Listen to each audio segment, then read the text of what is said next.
Good morning, friends. It's Miss Cheryl, your OT, and I've got a little mini lesson that you can work on at home. I miss seeing you guys, but hopefully this will give you something to do that's fun and works on your fine motor skills.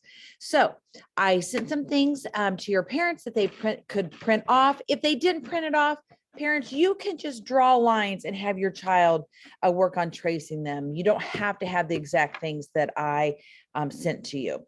But we're talking about Arctic animals. So it's really cold outside this morning. So a lot of these animals live where it's cold, like at the North Pole. You might see them at the zoo. But what I've got here is a tracing sheet where we're going to work on tracing our lines. Again, you can just take a pencil and draw lines and have your child trace them. One thing I think is important is how you pick up your pencil, your marker, your crayon. Got a marker here I can show you both ways. So we want to make sure we're using our alligator fingers. So we're going to kind of keep these last two fingers tucked in, but to make an alligator mouth, chomp, chomp, chomp, we're going to use that to pick up our crayon. I also suggest if you have small broken crayons, those are perfect to work on a mature grasp at home. Because when you have a small crayon, you really have to use those fingers to hold it. You can't really put your whole hand on it or the crayon disappears. Sometimes kiddos, if you still give them a full crayon, will still hold it like this and color, or like this and color. So if you use a small broken crayon, it's easy to use those alligator fingers and just put that crayon in it. So if you have the sheet that I sent you, you're going to just go from animal to animal. We're always going to start on this side and go to the right.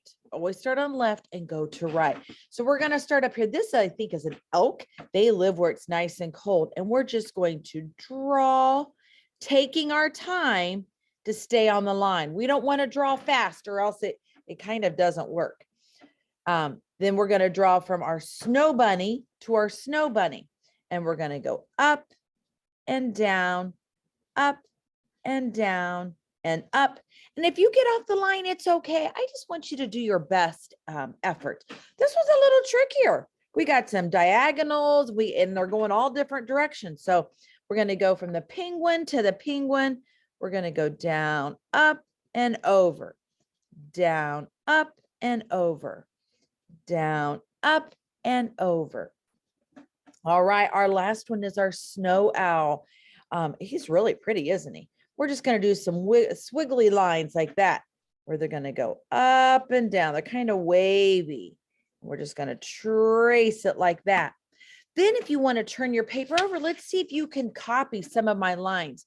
If you are a parent and your child is still 3, they're only going to be able to do a few of these. If your child is close to 4 or 5, they should be able to do a lot of them.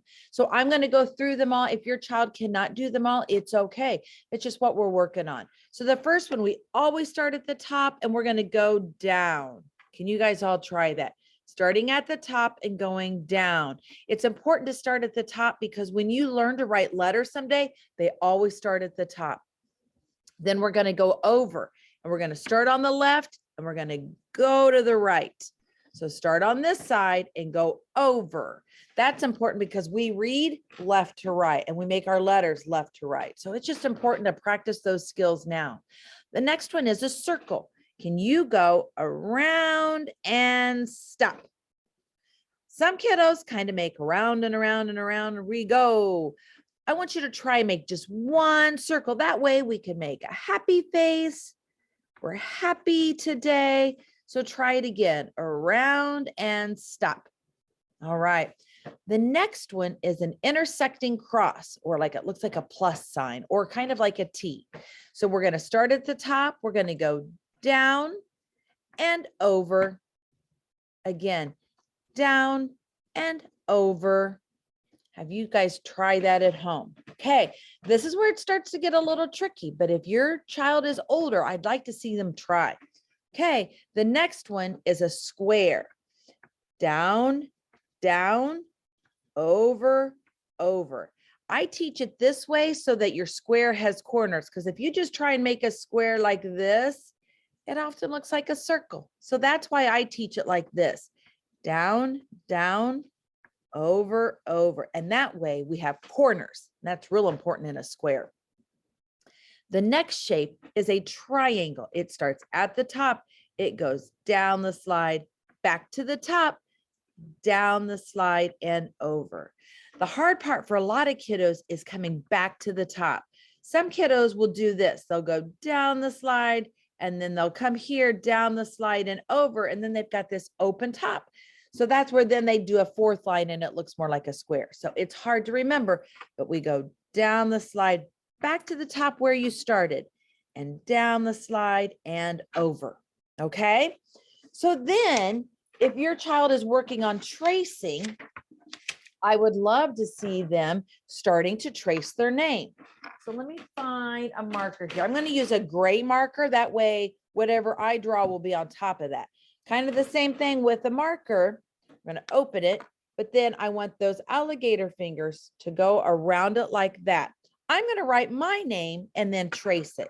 So maybe have your parent or your grandparent, big brother, big sister, write your name, and then we'll trace it. So you might talk about the letters as you make it. Like I would say C. Always when you're teaching or working on your child's name, do uppercase first letter, lowercase all the rest of the letters. A lot of times uppercase are easier to make. So people end up doing that, and then they have to relearn it kind of when they go to kindergarten.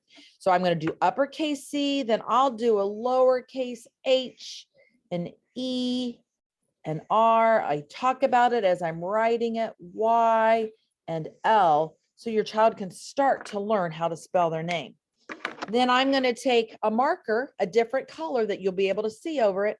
I'm going to open it. I'm going to use my alligator fingers, pinch that marker, and I'm just going to trace. Again, we start at the top.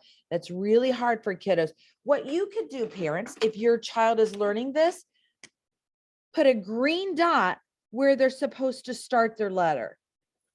A green dot will help them know green means go. That's where we start our letter. So I would start at the C. I'm going to start at the green dot. I'm going to go around, and I'm going to trace all my letters.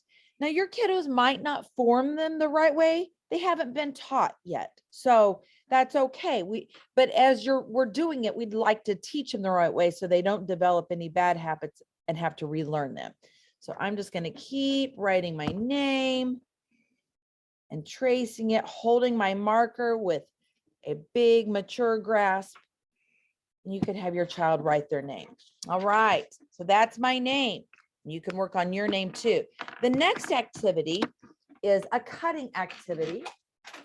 And I've got it here. If you don't have a printer, just draw some lines on a piece of paper. Even better if you have cardstock. That's easier because it's not as flimsy. You can just take cardstock. And I was gonna say, I think I have some near me, but I'm not gonna take time to find it. So you're just gonna work, we're gonna work on cutting on the lines. If your child is little, we're just gonna cut over to the picture. If it's not on the line, it's okay. We wanna just keep that paper in contact with the paper and cut forward. So if you have scissors, you're gonna put the little hole towards your belly, and that way you put your thumb in that little hole, your other fingers in the big hole. My fingers are kind of big. And then we go thumb up to the sky. If your child struggles to keep that thumb up and they want to cut like this, which is very common for 3-year-olds because they haven't had a lot of practice, you can put a dot. You see, I need a darker marker here. I'm going to put a dot on my thumb like that. If I had my dominant hand, I would draw like a smiley face. You can put a sticker there, and then you just tell your child to make the sticker, the dot, go up to the sky.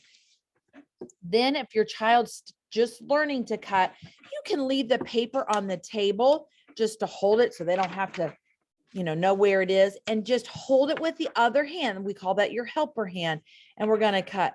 So we're just going to cut forward. I would love to see when they get to that picture, that polar bear, to stop. Some kiddos want to keep going. That's okay. But if we start paying attention to things like that, trying to stop at the picture. So I'm going to cut this way. I have to turn my paper this way to cut that way. and then go back up and cut to the bird. That bird is wearing silly earmuffs. You need that on a day like today. I'm going to cut over to my penguin, doing the best I can to cut forward. Some kiddos want to cut down. We want to cut away from our belly. We don't cut towards. Make sure they're cutting away from their belly. And one last thing is cutting towards that picture. So again, if you don't have a printer, just draw some lines on a piece of scrap paper. That is fine. Another thing I thought you could try that your child might have fun with is we do a lot of this kind of stuff here at school. It's just fine motor manipulatives. And what I've got here, we're going to practice picking up snowballs. And I brought in some kitchen utensils. Here's some tongs that I use to pick up different things. I've got some salad tongs that I kind of have to use a grasp like you would scissors. I brought in some little ones that might be easier for your child if they're little. So I've just got some snowballs here.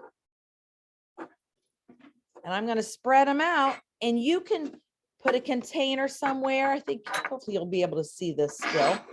And we're going to practice here. Maybe I'll do it this way. Practice picking up the snowballs. Let's see if I can do this. I'm going to practice picking it up and putting it in my container. And you see that? It's hard. I never know how to do this camera stuff. Picking it up, putting it in. Picking it up, putting it in. I can use little tongs, pick it up, put it in, pick it up, put it in. I can use these where I have to put my hand in like scissors. This might be a little trickier, but I'm going to take it. I'm going to pick it up, put it in, pick it up, put it in. You can do that for your child. They usually love this kind of stuff, and it's just a good way to work on those fine motor skills. You can make it a contest. Can you do it faster than last time and set a timer? Just make it fun. Fine motor should be fun. It shouldn't be, if it's hard for your child, we don't want them to get to the point that they don't like those fine motor skills. So keep practicing, work hard. If you do this at home, take a picture of your child so I can see it. I would love to see that. It would just make my heart so happy. Have fun. I miss you, and I hope to see you soon. Bye, guys.